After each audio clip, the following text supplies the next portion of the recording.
The courtroom air turned heavy when my daughter stood and held up a paper, her smirk slicing through me. The judge's eyes skimmed the forged signature. Mine, transferring $312,000 of my savings into her account. My hands trembled as I clutched the receipts I'd kept. Every transfer, every notarized document proving I never signed.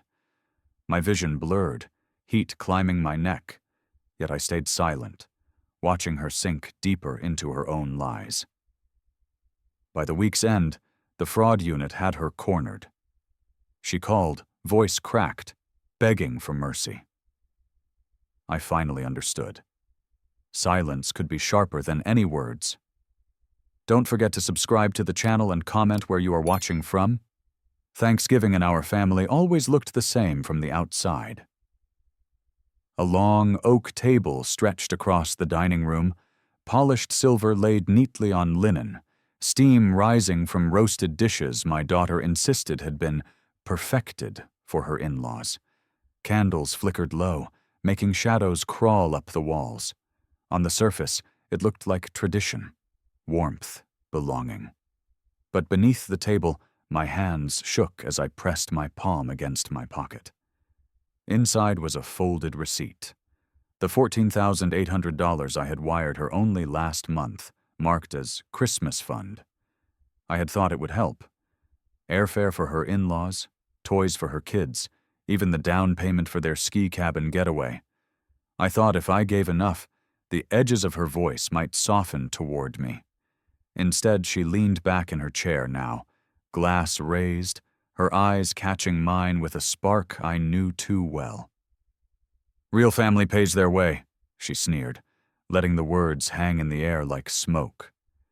Laughter rippled from the in-laws beside her, the sound thin and sharp. Forks clinked, and heads turned toward me. I swallowed hard, forcing a thin smile, pretending her words did not strike bone. My chest burned. Rage threatened to climb up my throat, but I buried it. No one here saw the receipt folded so tightly against my leg it left a crease.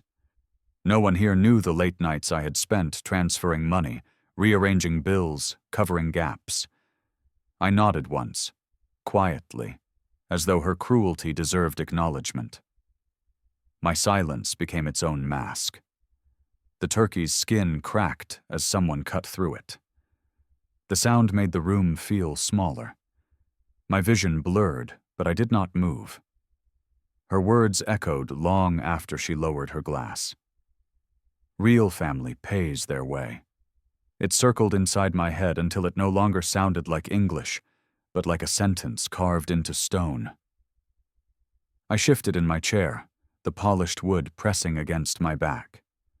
My daughter laughed with her husband's parents, as if she had just delivered a clever toast. Their smiles stretched wide, their plates already piled with food I had partly paid for. "Of course," her mother-in-law added lightly, "we all know generosity is measured in what you can offer, not just what you say." A chorus of agreement followed. Knives scraped porcelain, voices rose, and I sat in the middle of it, invisible. I looked down at my plate. The mashed potatoes were cooling, untouched. I gripped the fork so tightly my knuckles turned pale, but I said nothing. Silence was safer than anger. Silence did not leave marks that could be quoted back at me. Across the table, her husband leaned forward, his tone smug. "Dad, everyone here contributes. It makes the holidays special, doesn't it?" I wanted to speak. To remind him of the airfare confirmations in my email, the deposits logged in my bank app, the toys hidden in my trunk waiting to be wrapped. But the words stayed trapped behind my teeth. My daughter's eyes flicked back to me, sharp and assessing. She knew I would not fight. She had learned that years ago. I forced my lips into another thin smile, a mask stretched over breaking glass. Inside, the fire spread. Every laugh, every smirk, every passing comment only fed it. Still I sat there, silent, unmoving, a ghost at my own table. The clatter of dishes rose, a rhythm against my heartbeat. I shifted the folded receipt deeper into my pocket, as if paper could anchor me. My daughter's voice carried over the table again, light and cutting. "Dad doesn't really get how expensive real life is anymore," she said, passing a bowl of stuffing toward her children. "We're the ones carrying the weight these days." Her husband chuckled, nodding like it was a shared truth. "That's right. We take care of each other. We make sure no one freeloads." The words stabbed deeper than they should have. I clenched my jaw, remembering the line item labeled cabin deposit on the transfer slip, the exact sum that had drained nearly every spare dollar from my account. I had thought of it as a gift. They thought of it as entitlement. Her youngest tugged at her sleeve, asking for more cranberry sauce. She smiled warmly at him, then looked back at me with that same sneer she had used earlier, a smile laced with disdain. "Real family shows up with more than just presents," she added softly, but loud enough that the table caught it. I lowered my eyes, stabbing at the potatoes with my fork. My hands trembled. It wasn't anger alone. It was humiliation, the raw kind that strips you of voice. I could feel the heat crawl up my neck, but I would not give them the satisfaction of seeing me break. Instead, I swallowed another spoonful of silence. The fire stayed inside. The laughter rose again, filling the air like smoke. Every second stretched long, every word heavy, and I stayed seated, invisible, letting them think they had won. I barely tasted the food on my plate. Each bite felt like swallowing ash. Around me, the conversation swelled with plans for the ski trip, jokes about gift exchanges, stories from flights I had quietly paid for. They spoke as though generosity flowed from their own pockets, as though my hand had never touched the bills that made it all possible. My daughter raised her glass again. "Here's to family that knows how to stand on their own feet," she said, her eyes lingering on me for half a second before she clinked glasses with her in-laws. The words slid across the table like a knife. My chest burned, my ears rang, but I kept still. A thin smile stayed frozen on my face. No one noticed how my hand pressed harder into my pocket, fingers tightening around the receipt. The paper crinkled under the pressure, its edges biting into my skin. I imagined pulling it out, slapping it down on the table and watching their smirks disappear. But I didn't. Not yet. Silence had always been my weapon, even when it felt like a curse. The room grew louder, laughter spilling like spilled wine. I sat smaller and smaller in my chair, retreating inside, storing every word, every sneer, every insult. My vision blurred as I fixed my gaze on the candles. The wax dripped slowly down the side, steady and inevitable. I wished I could melt as quietly. No one at that table saw the storm in me. They only saw the mask. I stayed silent. My hands trembled beneath the tablecloth, clutching proof of everything they denied. The receipt pressed into my palm like a promise. I did not sleep much that night. After the Thanksgiving table emptied and the candles burned down to stubs, I sat in the quiet living room, staring at the folded receipt still warm from my pocket. My hands no longer shook, but my chest ached with a different weight. I kept replaying her voice. Real family pays their way, over and over, until it blurred into the scrape of forks and the smug laughter of her husband's parents. I had not planned to check my bank account that night, but the urge would not let me rest. I opened my laptop, the glow lighting the darkened room, and pulled up the transfer history. The numbers glared back. 14,800, wired straight to her account, labeled as Christmas Fund. Scrolling further, I saw the deposit for the cabin. $5,600 sent just 2 weeks before. I had logged it under holiday contribution, convincing myself it was family, not debt. Then the airfare. $3,200 for her in-laws. I remembered the email she forwarded to me saying, "Dad, can you handle this? It would mean the world." The world, apparently, meant being erased at my own table. The numbers blurred as my eyes stung. I closed the laptop with more force than I intended, the sound echoing through the empty house. The next morning she called. Her voice was light, casual. "Dad, did you remember the balance for the ski cabin? They said they'll need the rest soon." I swallowed hard, the phone pressed tight against my ear. "I already covered the deposit." She sighed, like I was a stubborn child. "That's nothing compared to what his side of the family spends. You don't want us to look cheap, do you?" The silence stretched between us, heavier than any words I could have spoken. Her words clung to me long after the call ended. "That's nothing compared to what his side of the family spends." I sat at the kitchen table with the phone still in my hand, staring at the grain of the wood as if the lines would reveal an answer. Nothing compared. 14,800 plus airfare, plus cabin deposit. Nothing, she said. I opened the drawer beside me and pulled out a worn folder, the one where I had kept every confirmation email I bothered to print, every receipt I didn't quite trust to leave digital. Slips of paper spilled across the table like cards in a rigged game.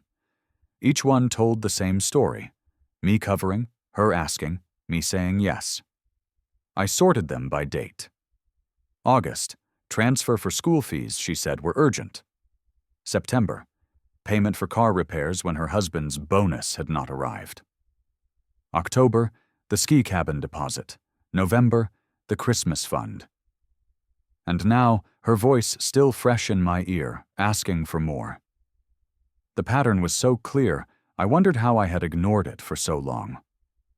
I remembered the Thanksgiving table again, the way she had leaned on her husband's shoulder while I sat at the far end, the way her children looked at me with practiced politeness but no warmth.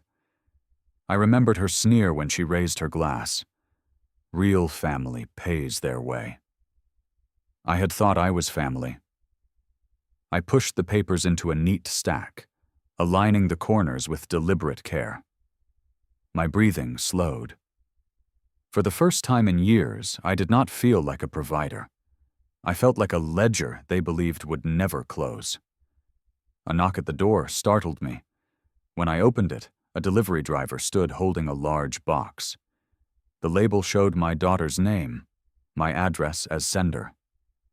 Inside was the new set of skis she had ordered for the kids. She had used my account again. The driver handed me the box, oblivious, and walked away. I stood in the doorway with the weight in my arms, the receipt folder on the table behind me, and a hollow certainty pressing into my chest. This was not the first time. And if I stayed silent, it would not be the last. I set the box of skis on the floor by the wall and stared at it as if it were alive. Another charge I had not authorized, another decision made with my name and money but without my consent. I walked back to the table and opened the folder again, spreading out the receipts like puzzle pieces. Each paper carried her voice with it, every excuse I had heard before. "Dad, it's just temporary. Dad, you know we'll pay you back when things settle down. Dad, the kids deserve more than we had." I had believed every line, or maybe I wanted to. Belief was easier than admitting that my daughter saw me as a resource, not as family. The more I stared, the more memories surfaced. The phone calls late at night when her husband's hours had been cut. The casual texts asking, "Can you cover this one?" The way she never said thank you, just, "You came through again." And then, when I thought of that Thanksgiving table, the truth burned hotter. They had not laughed because they misunderstood me. They had laughed because they knew exactly what they had built. A system where I gave, and they collected. I picked up the cabin deposit receipt and read the date again. 2 days before, she called asking for a little help. The timing was no accident. My chest tightened. It was not just neglect or carelessness. It was design. I pressed the papers flat against the table with both hands. The edges bit into my skin, reminding me these were not just numbers. They were hours of my work, years of restraint, sacrifices stacked like bricks, now buried under their arrogance. The phone buzzed again. A message lit up the screen. "Dad, did you confirm the toy order yet? Don't want the kids disappointed." "No, please, no thank you. Just another expectation." I did not reply. I set the phone face down beside the folder. For the first time, I felt something different than rage or shame. I felt clarity. The pattern was too sharp, too deliberate, and if it was deliberate, it could be answered. I sat with the receipts spread across the table, the unopened box of skis leaning against the wall like a mocking guest. My house was quiet, but inside my head the voices from last night still rang. Real family pays their way, her smug tone, their laughter. I traced the ink on one of the slips with my finger, the numbers sharp and unforgiving. 14,800, the cabin deposit, the airfare, the constant stream of just one more thing. Each line on the page was a bruise I had chosen not to acknowledge.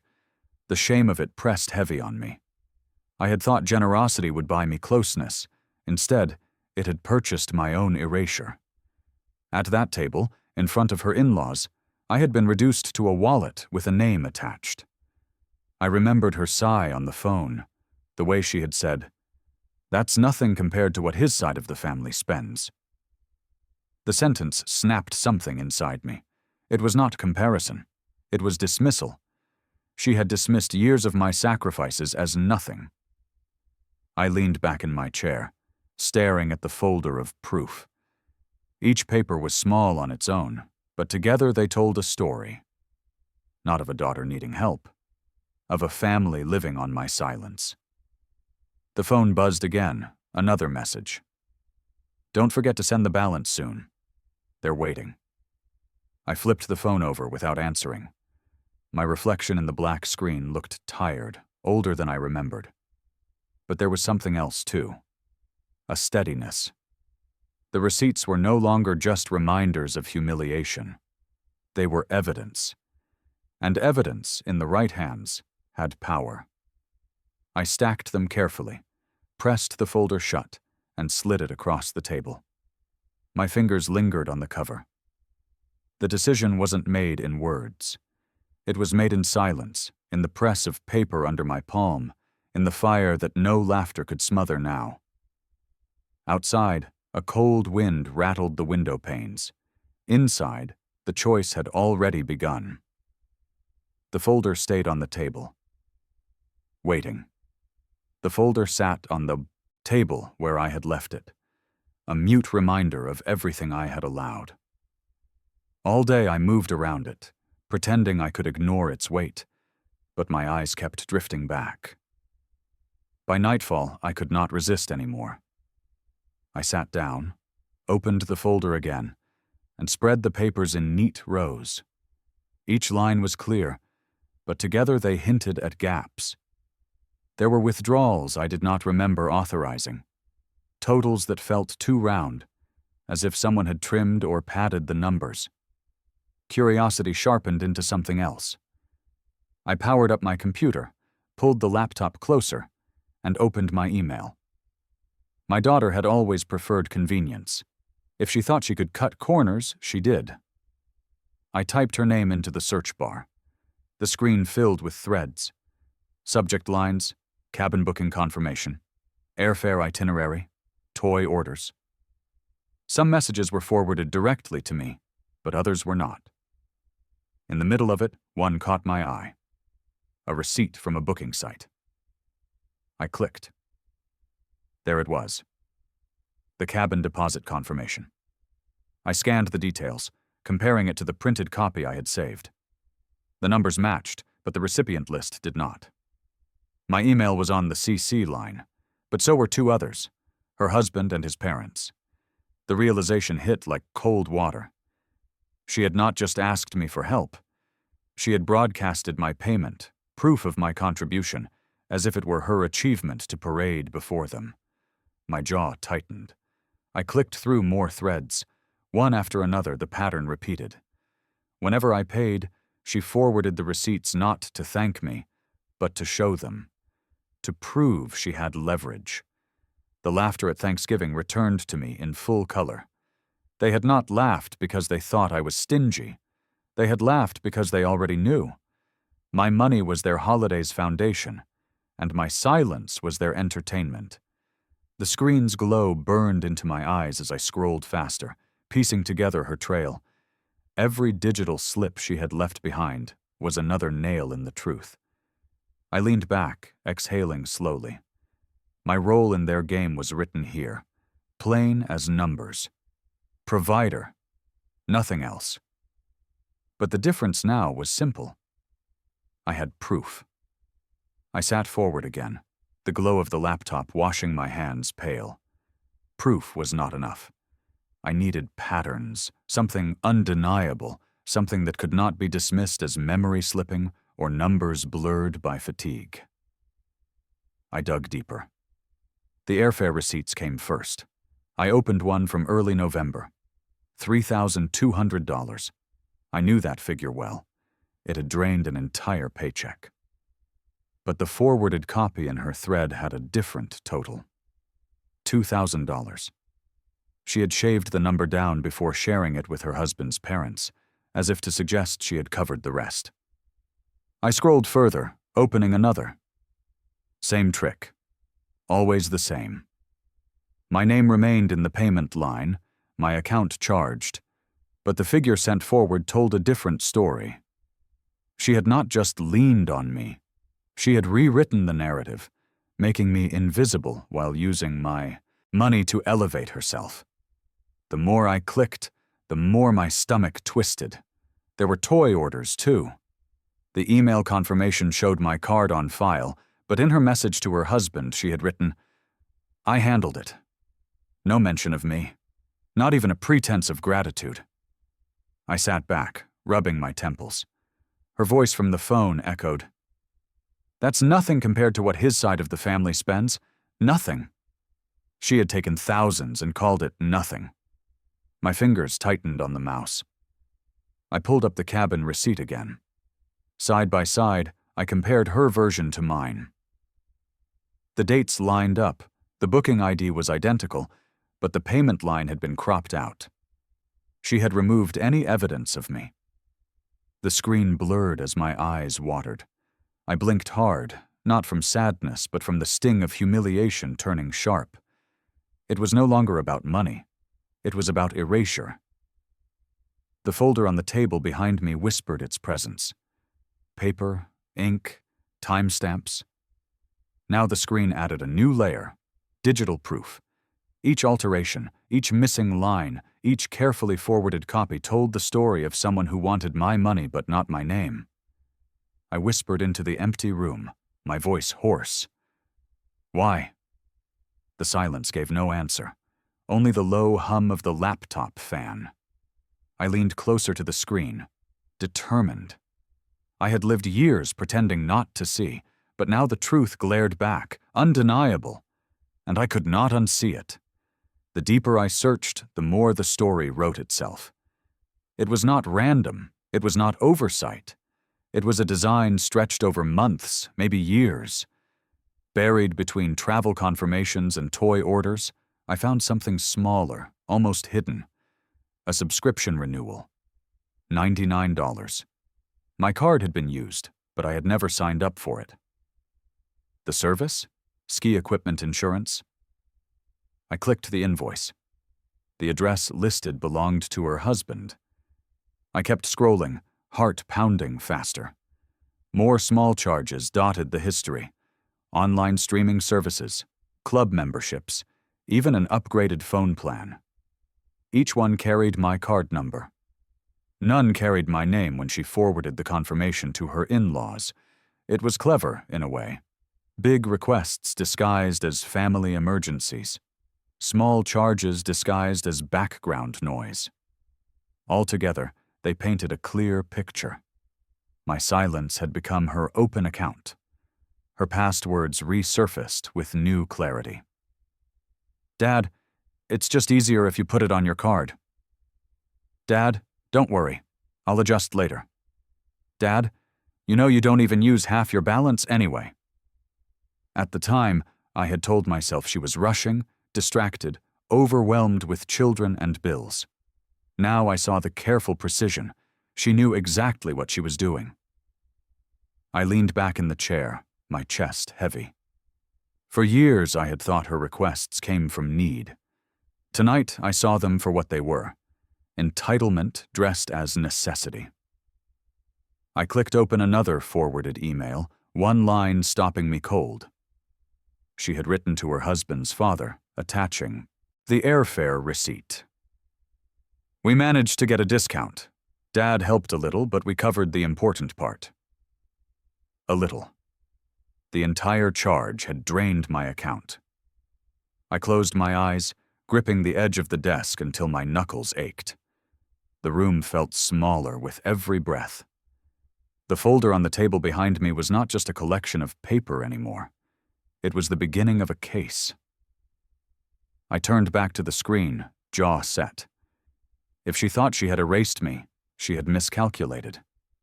Because now I had started to collect her erasures. The hours slipped by without me noticing. One tab led to another, one receipt to the next. My laptop screen became a gallery of betrayals, each one time-stamped and undeniable.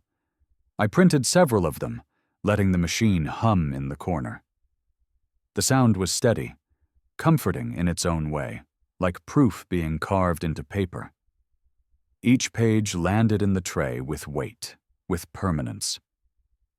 As I gathered them, I realized I was building something larger than a folder. I was building a record, a voice louder than any toast or sneer at a table. I spread the printed sheets beside the originals, cross-checking dates. The story sharpened. Deposits here, altered figures there, charges buried in routine, and threaded through it all, her casual words, always minimizing, always reframing. The anger inside me had shifted. No longer wildfire. Now it was controlled flame, burning steady, precise. The phone buzzed again, cutting into the silence. A new message lit the screen. "Don't forget. We'll need the balance by Friday." I stared at the words for a long time. She had no idea what I was holding in my hands. My reply could have been anger. It could have been accusation. Instead, I wrote nothing. I let the screen go dark. Silence would serve me better than shouting. I slid the fresh stack of papers into the folder, aligning the corners carefully. My fingers brushed the edge, lingering there. This was no longer a pile of receipts. It was evidence. A case. I closed the folder and sat back, the weight of it solid in my hands. For years, I had been the invisible provider. Tonight, invisibility had ended. The house was quiet, but I could almost hear the echo of her voice at that table. Real family pays their way. This time, I whispered back, low and steady. "Yes. They do." The folder stayed on the table, waiting for its turn. The folder stayed on the table, but I no longer looked at it with shame. It had become armor, proof sitting silent, waiting. I thought I would have more time before she pushed again. I was wrong. The call came late in the afternoon. Her voice was sharper than before. Urgency curled around every word. "Dad, we need to settle the cabin balance. The owner is pressing. Don't drag your feet on this." I stayed quiet for a moment too long. She filled the silence with irritation. "You know this isn't optional. We've already promised everyone. Don't make us look bad." The nerve of it made my chest tighten. Not, "Please, not can you, but don't make us look bad." "I've given enough," I said finally, my tone flat. The silence on her end was brief. Then she laughed, brittle and cold. "Enough?" "Dad, you sound ridiculous. Real families don't keep score. They step up." Her husband's voice cut in, louder, as if he had been listening the whole time. "You're retired. What else are you doing with the money? It's not like you need it. You're not raising kids. We are." I felt the words scrape against me, but I held steady. "I said I've given enough." The air thickened on the line. Then my daughter's voice returned, sharper now, no pretense left. "Dad, you're not a father. You're a wallet with shoes. If you cared about us, you'd keep providing. If not, then don't expect us at Christmas." Her words landed heavy, but I did not flinch. My silence stretched, colder than any argument could be. Finally, I hung up. My hand shook, not from fear but from the weight of choosing stillness over surrender. The folder lay within reach. I touched its edge. For the first time, I wasn't holding it for her benefit. I was holding it for mine. The next day, she showed up at my house. No warning, no courtesy, just the slam of a car door outside and the sound of hurried footsteps up the walk. By the time I opened the door, she was already pushing past me, her coat half open, her eyes blazing. "We need to talk," she snapped, marching into the living room. She stopped when she saw the folder on the table. Her eyes flickered, but she covered it quickly. "Dad, this is getting ridiculous. The cabin owner wants the money now. You can't just sit on your hands." I closed the door slowly, my back steady against the wood. "I told you. I've given enough." She spun toward me, her voice rising. "Given enough? You're living in this house alone, eating off savings you'll never spend. Meanwhile, we're raising 2 kids, juggling bills, making sure the holidays don't fall apart. You think that deposit covered everything? It barely scratched the surface." Her words dripped with accusation, as if I had abandoned her instead of bankrolling her every whim. "You've had more help than you admit," I said quietly. She froze, then laughed. It wasn't joy, it was disbelief. "Help? You want a medal for doing what any parent would? Do you even hear yourself? This isn't about generosity, it's about responsibility, and you owe us that." Her husband's voice came from the doorway. I hadn't noticed him follow her in. He leaned against the frame, arms folded, smirking. "She's right. You can either be part of this family or you can sit in this house alone. But don't expect both." I looked at them both, my hands resting lightly on the back of the chair. Their voices filled the room like smoke, pressing, choking. But I didn't raise my voice. I didn't argue. "I've given enough," I repeated, steady this time. Her jaw tightened. "Then don't expect us to come around anymore." I let the silence linger. I didn't beg, I didn't plead. Her husband scoffed. Pathetic. They turned toward the door, her steps sharp against the floorboards. When the door shut behind them, the house fell quiet again. I stood still, the echo of their threats hanging in the air. I touched the folder on the table. Their voices had filled the room, but the papers in my hands would one day speak louder. They didn't wait long to strike again. By evening, my phone lit up with messages, long, stacked texts from my daughter. Each one dripped with guilt. "You're tearing this family apart. The kids won't understand why their grandfather is being so selfish. Do you want them to grow up thinking you abandoned them?" I scrolled slowly, my thumb hovering above the screen. The words blurred, but the pattern was clear. Guilt, manipulation, threats packaged as love. Then came another text, this time from her husband. "We've already told everyone the cabin is booked. If you don't finish this, it'll be humiliating. Do you really want us to look like fools in front of friends and neighbors?" The irony almost made me laugh. I had been funding their appearances for years. Their pride had been built on my silence, and now they feared losing the stage. I didn't respond. I set the phone face down on the table and opened the folder again. The papers didn't shout. They didn't accuse. They waited, calm, factual. The phone rang minutes later. I answered, my voice even. Her tone was sharp from the start. So this is it? You're just going to sit there and pretend like you're the victim? You've had it easy your whole life. We're the ones grinding and you can't even step up one more time? I stayed quiet long enough that she grew bolder. You're pathetic, she hissed. Everyone knows it.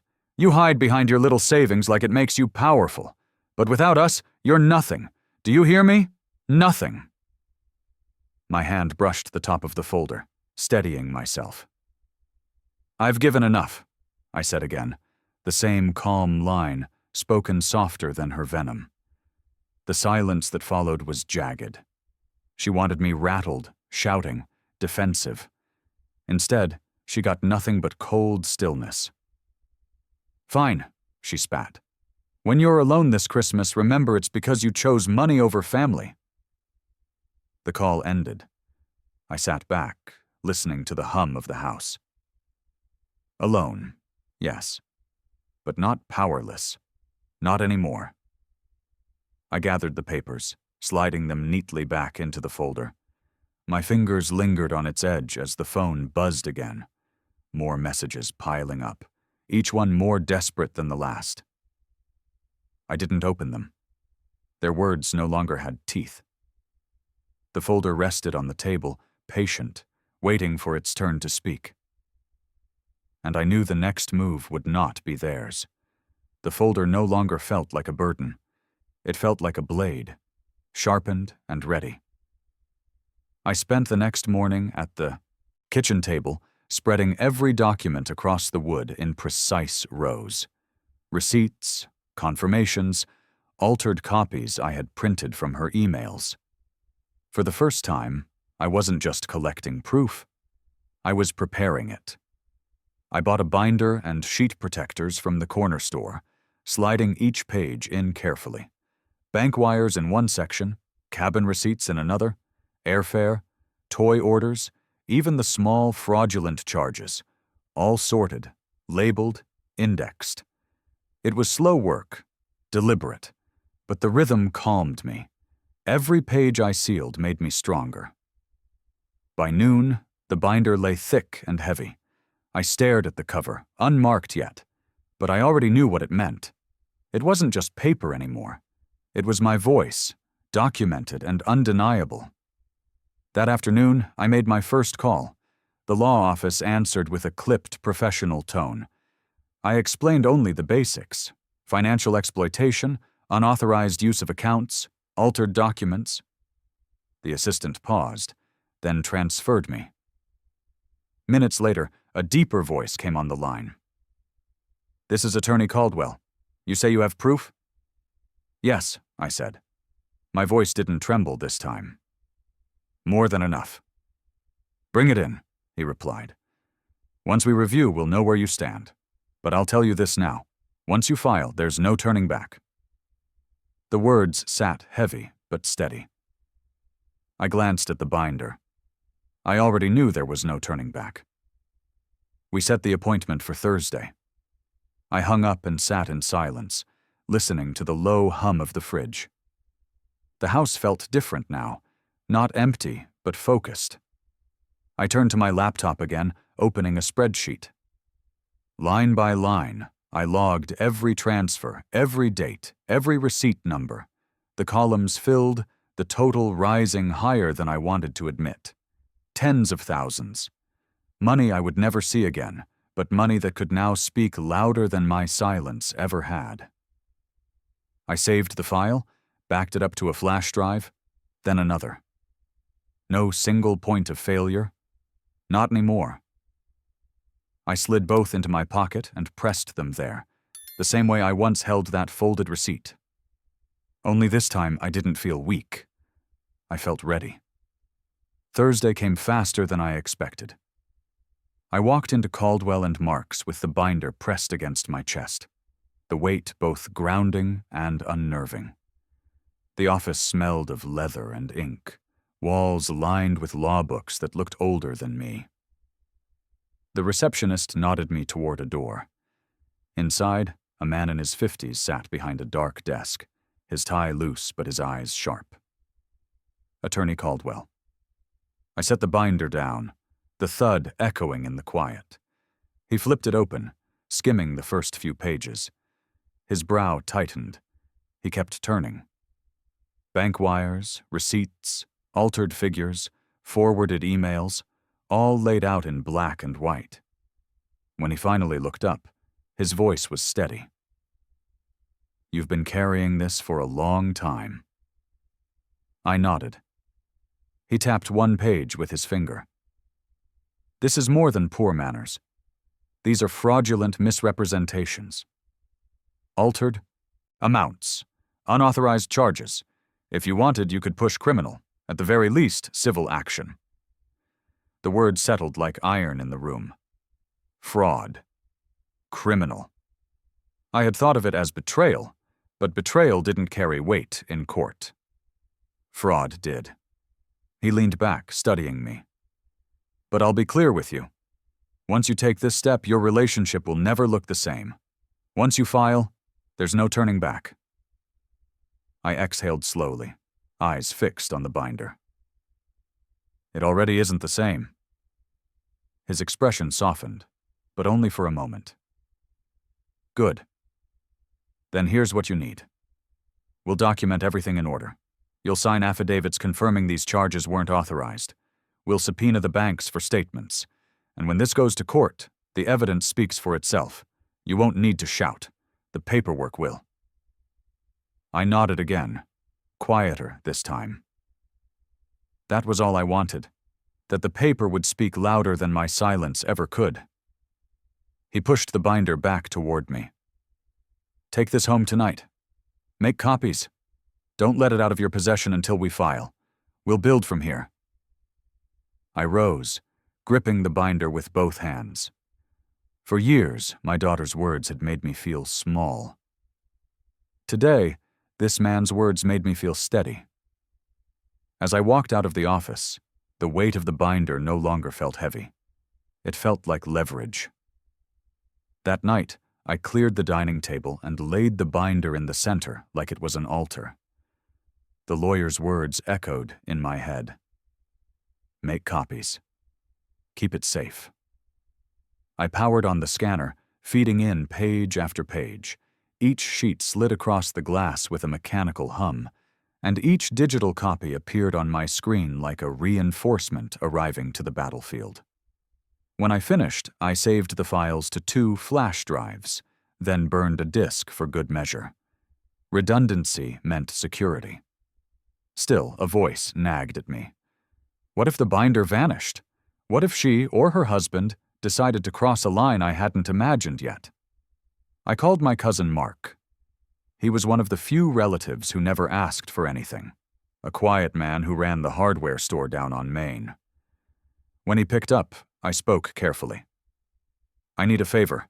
No questions right now, just hold something for me." He didn't hesitate. "Bring it by."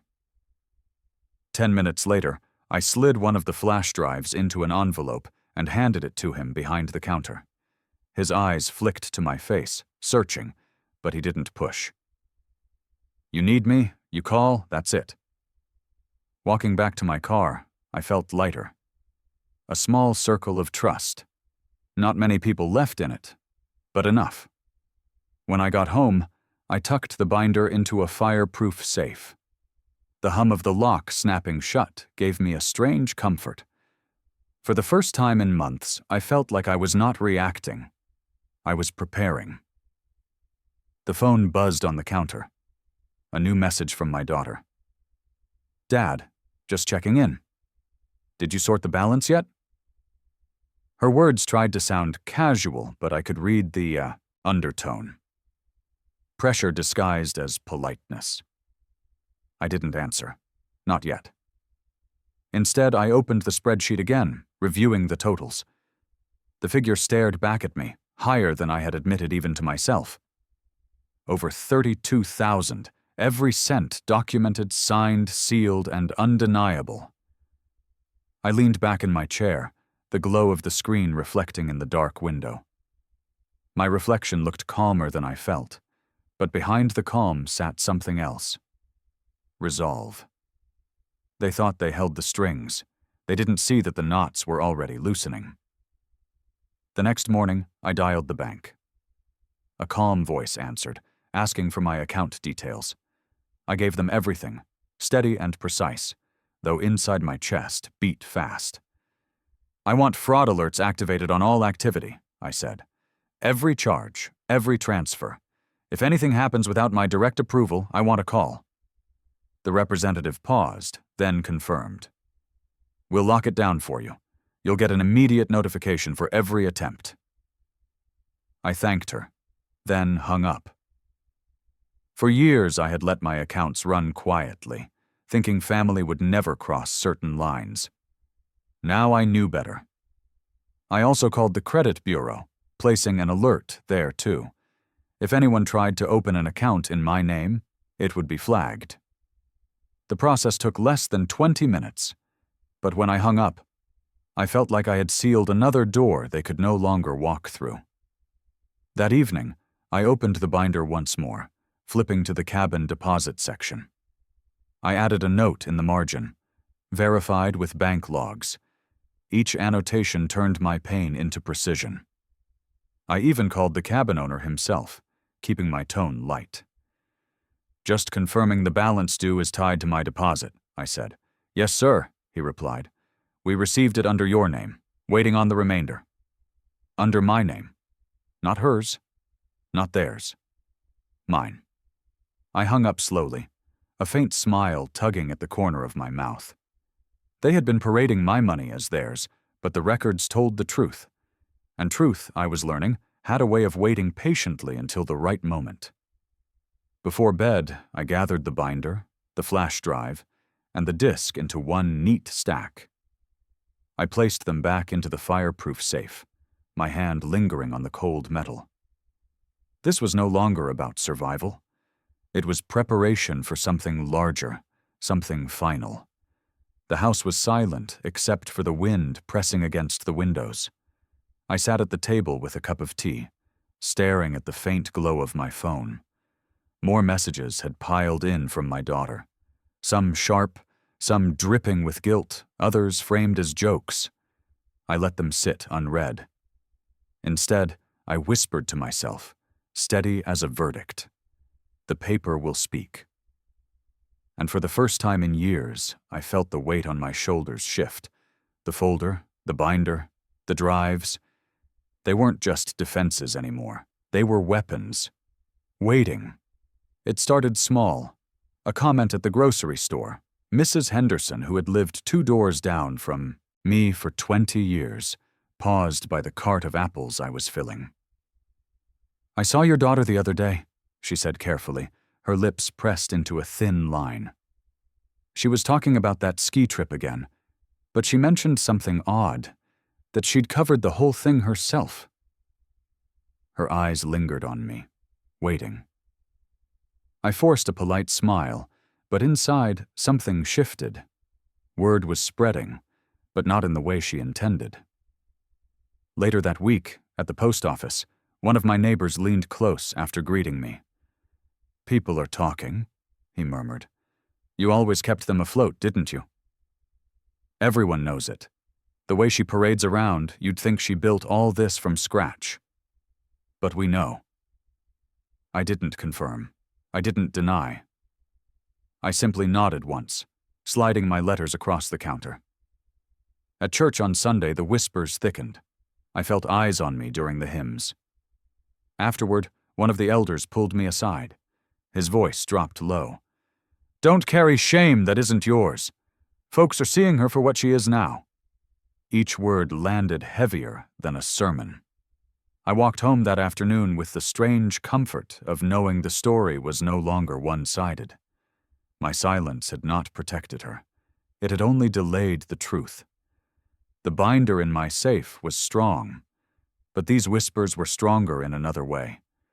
They carried faster, slipping through fences and dinner tables, reaching ears I had never intended. And for once, I didn't feel alone in the story. The shift became undeniable when extended family started calling. My sister rang one evening, her tone caught between curiosity and warning. "I heard something about the cabin," she said. "Your daughter told everyone she's footing the bill for a 12-person holiday. People were impressed, until someone asked how she managed it. Then, well, her story didn't quite hold." I let her speak, offering only silence. "She got defensive," my sister continued. "Said she'd taken care of it. But you know how families are. People remember who really wires money, who really shows up. You don't have to explain, not to me. The truth always makes its rounds." After we hung up, I sat with the phone in my lap. For years I had been erased at private tables. Now, without me saying a word, the erasure was unraveling in public. At the diner a few days later, 2 men in the booth behind me spoke low, but not low enough. "Funny, isn't it? She brags about covering everyone's costs, but half the town knows her father paid. Always has." "Yeah," the other said. "That sort of arrogance doesn't last. Folks notice. They always notice." Their voices blended with the clatter of plates and the hiss of the coffee machine, but the message rang clear. I stirred my coffee slowly, pretending not to listen, though inside my chest tightened. Not with shame this time, but with something closer to vindication. At the hardware store, Mark, the cousin holding one of my flash drives, gave me a nod. He didn't say anything in front of the other customers, but when I passed by the counter, he muttered, "You don't have to fight this alone anymore. People are already seeing." That was the difference. I no longer had to defend myself with words. The silence I carried had become its own kind of testimony, and the community was filling the gaps. The turning point came on a Saturday morning at the farmer's market. I was browsing the bread stand when I overheard 2 women behind me. "She keeps telling everyone she's the one paying for the ski trip," one said, "but Harold at the bank confirmed it was her father's transfer. Clear as day." The other shook her head. "Everyone knows what she did. She won't come back from this. Not around here." I kept my face neutral, but the words sank deep. For years, my daughter had counted on my silence to protect her image. Now, without me speaking, her mask was cracking in public. Later that afternoon, as I raked the yard, my neighbor walked by with his dog. He slowed, pulling off his cap. "Don't let her shame you," he said quietly. "The truth's out. People see it. They may not say it to her face yet, but they know." I nodded, my hand tightening on the rake handle. There was no satisfaction in hearing it, not the kind that heals old wounds. But there was relief, like a weight shifting, proof that my silence had not been wasted.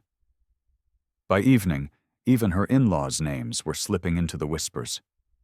At the grocery store, someone muttered, "Imagine living on another man's money and still laughing at him across the table."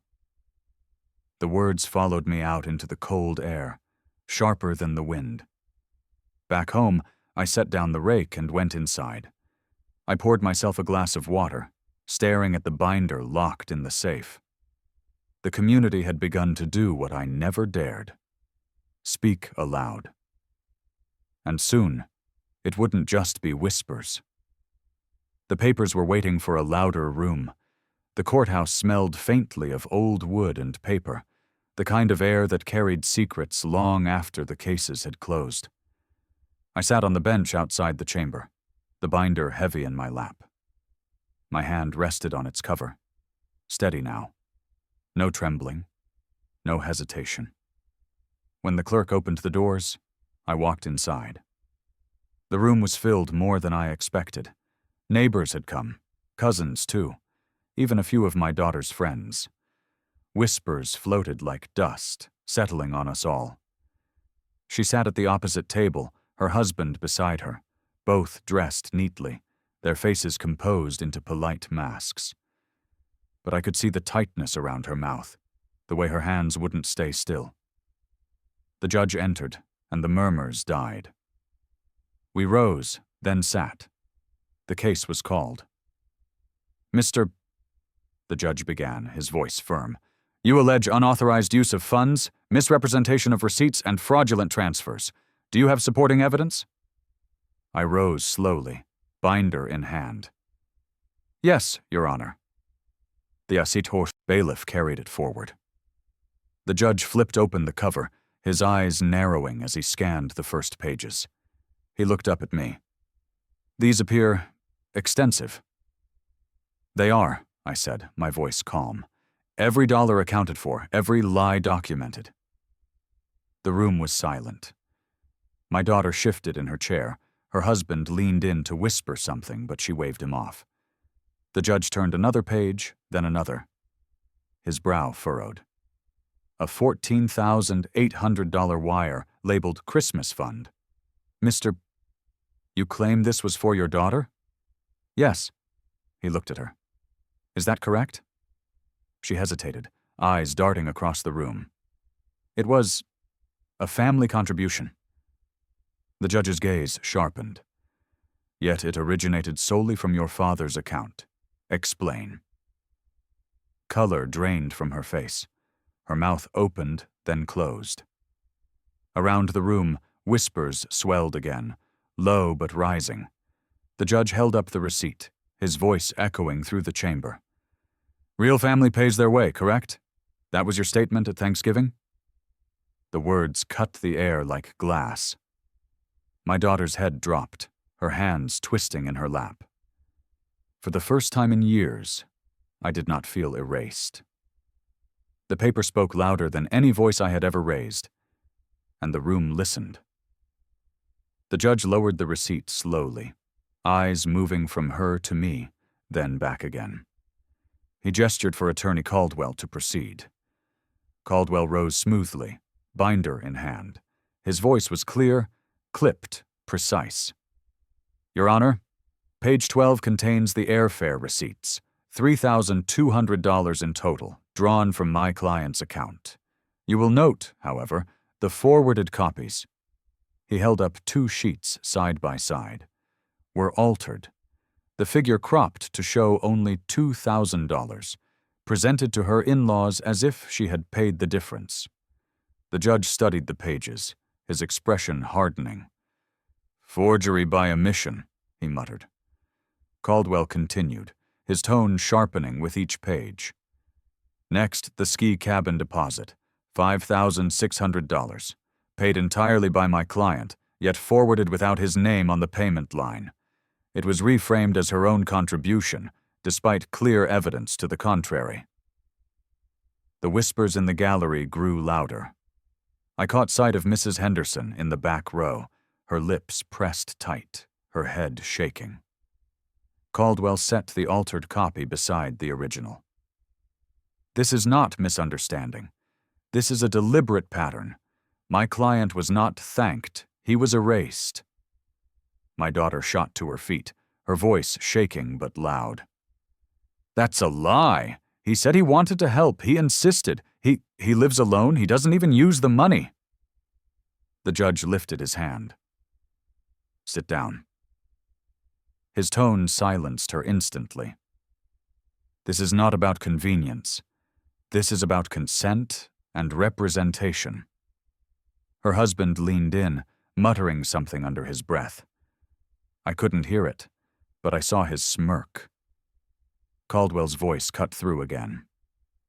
"We also bring to the court's attention smaller charges, subscription services, upgraded phone plans, even ski equipment insurance tied directly to the husband's address." He held up the invoices, tapping each one. "All taken from my client's account. None authorized, none repaid." The husband stood now, unable to stay silent. "So what? $99? A couple phone bills? He's our father, isn't he supposed to support us?"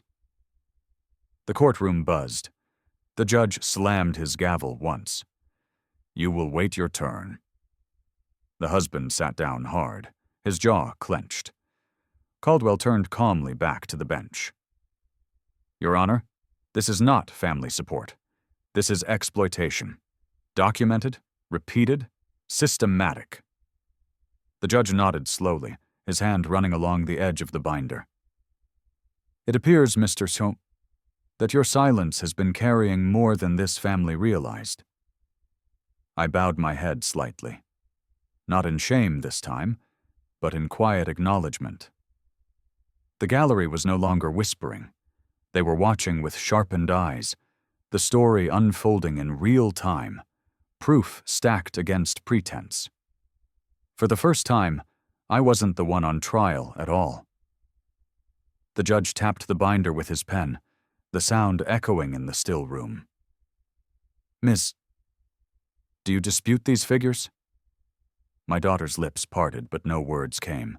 Her eyes darted toward her husband, then back to the bench. It's not like that, she said finally, her voice strained. He always offered. We thought it was his way of being part of things. He wanted to help. Caldwell didn't raise his voice, but the steel in his tone cut through. Offered? Your Honor, permission cannot be twisted into blank consent. My client's generosity was weaponized. The documents speak plainly. He held up the two versions of the airfare receipt again, side by side. This is not generosity. This is alteration. Here. He pointed at the payment line on my original copy, his account number, and here, he flipped to her cropped version. Erased. Conveniently removed before being sent to her in-laws. That is intent, not oversight. The judge studied the 2 pages, then shifted his gaze to my daughter. Do you deny altering this? She stammered. I didn't think it mattered. They don't need to know everything. The judge's face hardened. It matters when omission becomes deception. Her husband leaned forward, unable to stay quiet. This is ridiculous. He's sitting there acting like a victim, but everyone knows he's been fine with it for years. He never complained until now. If he had a problem, why didn't he say something? I felt the eyes in the gallery turn toward me, waiting. My chest tightened, but I kept my voice calm. Because I thought silence meant peace. I see now that silence was permission. The words seemed to hang in the air. My daughter flinched as if struck. Caldwell pressed on. Your Honor, the pattern here is undeniable. This family did not simply receive help. They built a lifestyle on my client's account, while simultaneously diminishing him in public. We have statements, receipts, even messages where his contributions are minimized to a little help, or erased entirely. He flipped to a printed email, reading aloud. Dad helped a little, but we covered the important part. This after a $3,200 airfare bill taken directly from my client's account. Gasps rippled through the gallery. My daughter's face drained of color. The judge leaned forward. Miss, I'll ask again. Do you deny this message came from you? Her voice cracked. No. The silence that followed was heavier than any gavel. The judge flipped deeper into the binder, his expression growing graver with each page. He stopped, adjusting his glasses. A $14,800 wire, he read aloud, his voice carrying across the chamber. Labeled Christmas Fund. Paid in full by Mr. He turned his eyes toward my daughter. You claimed this was a shared family contribution. Is that correct? Her throat worked as she tried to form words. It was meant for all of us. It wasn't just... Answer the question, the judge cut in, his tone like stone. She faltered. Yes, it was from him. The words seemed to collapse in the air, stripping away the last of her defiance. The judge held the receipt higher, showing the seal, the signature, the timestamp. This is not generosity in dispute. This is a clear, documented transaction, and your dismissal of it, your public statement that real family pays their way, contradicts every piece of evidence in this file." A murmur swept through the gallery. Mrs. Henderson leaned forward. Mark, my cousin, sat straighter in his chair. The weight of public judgment pressed in. Caldwell stepped closer to the bench. "Your Honor, the evidence shows a deliberate pattern. My client was humiliated at a table where his money paid for every plate. He was erased in front of neighbors while receipts like this prove the truth." The judge's gaze sharpened. "Indeed, this court cannot tolerate such manipulation. Not of accounts, not of reputation." My daughter sank lower into her chair, her husband muttering furiously beside her. She lifted her eyes once, meeting mine. For the first time I saw fear where arrogance had lived. I did not gloat, I did not smile, I only met her gaze with steady silence. The judge closed the binder with finality. "This evidence will be entered into the record. Restitution proceedings will follow. And let it be clear, documents do not lie. Families may twist words, but numbers remain." His gavel struck. The sound echoed like a verdict. As people rose from the benches, whispers swelled again. 14,800, someone murmured. "And she said he never gave." I stood slowly, my hand brushing the binder as the bailiff returned it. The weight felt different, now. Not just proof, but justice. My daughter avoided my eyes as she left the courtroom, her husband pulling at her arm. The crowd parted around them, no one eager to follow. I walked out last, calm, steady, every step heavier with resolve. The binder rested against my chest, no longer a burden. It was my shield, my voice, my answer. And for the first time in years, I walked into the sunlight without shame. The verdict had barely settled before the consequences began to ripple. Word traveled faster than paper ever could. By the time I returned home, the whispers had turned into open conversations. At the grocery store, people no longer lowered their voices. "She made him pay for everything," one woman said plainly to another, glancing at me but not looking away. "And then she lied, right to his face." I walked past them, calm, their words no longer wounding. They weren't meant for me. Days later, I drove past her house. The blinds were drawn tight. Her husband's truck parked at an odd angle in the driveway. A neighbor across the street caught my eye, shaking his head. "It's bad over there," he said quietly. "No one's stopping by anymore. People don't forget things like this." I only nodded, saying nothing. By the end of the week, my phone buzzed with messages from relatives. Some were blunt. "You did the right thing." Others were cautious. "She's been calling everyone, trying to spin the story, but no one's buying it." On Saturday morning, I stepped outside to water the lawn. A folded flyer caught in the grass. It was from the county. Notice of foreclosure proceedings filed against her husband's parents. Their names stood in black print, the kind that carried no sympathy. I bent, picked it up, and slid it into my pocket without a word. The world was shifting, not because I shouted, but because the truth had finally been allowed to breathe.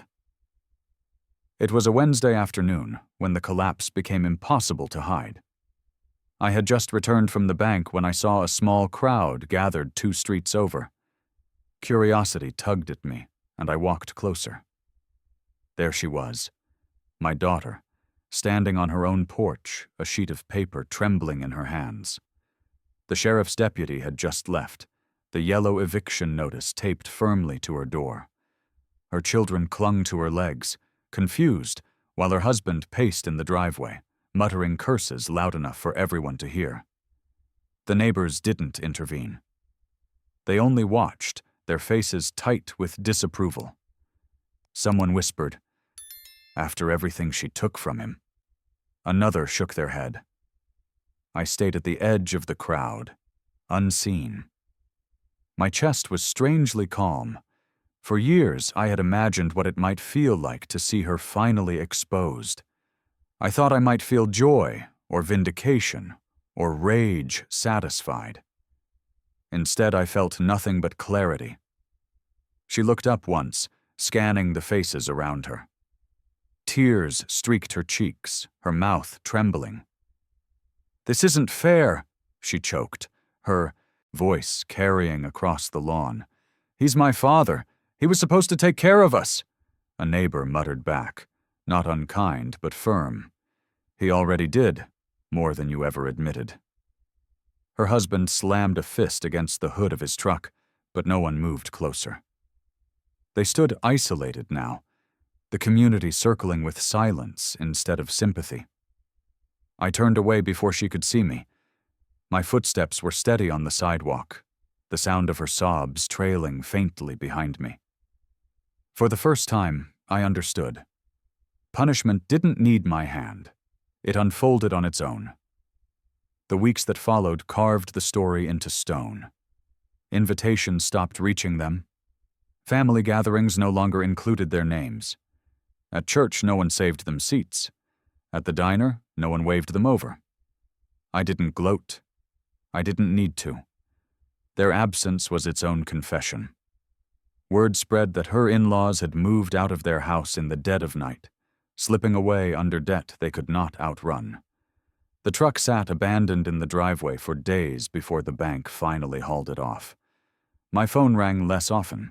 When it did, it was relatives calling to tell me how they finally saw the truth.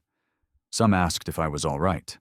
Others said they were sorry they hadn't noticed sooner. I kept my answers short.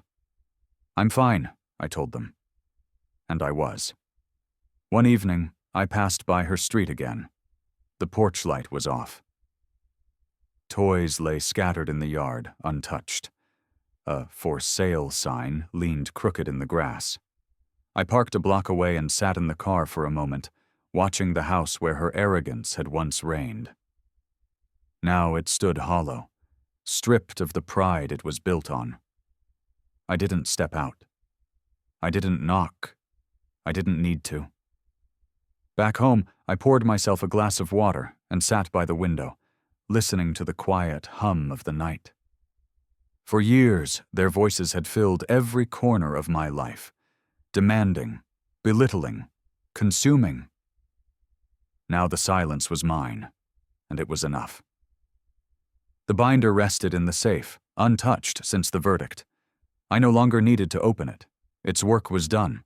Their collapse had arrived, swift and undeniable, and I had not raised my voice once. The house was quiet again. Not the heavy quiet that used to sit on my shoulders like shame, but a steady quiet, the kind that let you breathe without fear of interruption. I stood in the doorway of my study, looking at the safe. The binder was still inside, untouched since the trial.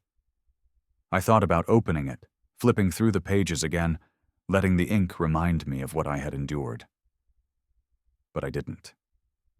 I no longer needed proof. Proof had already done its work. Instead, I sat by the window with a cup of tea and watched the sun dip behind the trees. The neighborhood was calm, children playing down the street, laughter carried on the wind. For years I had told myself my role was to fund their joy, to keep the machine running even if I was never invited to join it. Now I saw the lie. My worth had never lived in the size of a transfer or the slip of a receipt. I thought back to that Thanksgiving table, her voice slicing through me with 7 words. Real family pays their way. At the time, I had hidden my anger behind a trembling smile. Tonight, I let the memory pass without bitterness. Her words had exposed her, not me. The community knew the truth now. The courts had sealed it. I didn't need to chase redemption. It had already arrived in the silence that followed. I took a slow sip of tea and let the warmth fill me. For the first time in years, I felt light. A week later, my cousin Mark stopped by with a bag of groceries from his store. He set it on the counter without fuss, as if it were the most natural thing in the world. "You don't owe me a thing," he said when I reached for my wallet. "You've carried enough." I paused, hand resting on the edge of the counter. Those words, "You've carried enough," struck deeper than he knew. For years, I had heard the opposite. "It's never enough. You should do more. You're failing us if you don't." Now, hearing the truth spoken plainly, I felt something uncoil in me. We sat for a while, drinking coffee in the kitchen. He didn't press for details. He didn't ask what would happen next. He only said, "People see you differently now. They see the years you gave, even when she tried to hide it." I nodded, grateful for the simplicity. Not pity. Not prying. Just acknowledgement. After he left, I walked through the house, noticing the small things I had ignored before. The creak in the floorboard by the hall, the faded photographs on the wall, the quiet hum of the heater. My life had been narrowed to wires and receipts for so long that I had forgotten these details. They were mine, and they were enough. That evening, I stepped outside and sat on the porch. The sky stretched wide and dark, scattered with stars. I realized then that peace wasn't loud. It wasn't victory parades or applause. It was sitting in your own chair, with no one tugging at your pocket, no one erasing your name, no one demanding you prove your worth. I breathed in the cold air, steady, unhurried. For the first time, it felt like life belonged to me again. As the days passed, I found a rhythm that belonged only to me. Morning walks through the neighborhood. Quiet afternoons with books I had set aside for years. Evenings filled with the hum of the radio and the scent of tea. The silence no longer felt empty. It felt earned. I stopped checking the courthouse docket. I no longer needed to know what came next for them. The world had shifted, and I no longer lived under their shadow. Their collapse had been loud, public, and swift. My peace was quiet, private, and lasting. I never heard from my daughter again. No apologies, no explanations. And I realized I didn't need them. Closure hadn't come in her words. It had come in my own decision to step away. I opened the safe one last time. The binder sat there, thick and silent, its pages filled with everything I had endured. I touched its cover, then closed the door again. I didn't burn it. I didn't throw it away. I left it where it was, not out of fear, but out of respect for the man I had been. The man who stayed quiet too long, but finally stood. One evening, as the sun dipped below the horizon, I sat on the porch with a notebook in my lap. I didn't write much, just a single line centered on the page. Some debts are paid in silence. Mine was. The ink bled slightly into the paper. The words stayed sharp. I closed the notebook and leaned back in the chair, the night settling in around me like a soft blanket. I had given enough. And now I had kept enough too. If you like this story, please like this video, subscribe to the channel, and share your impressions of this story in the comments. To listen to the next story, click on the playlist now showing.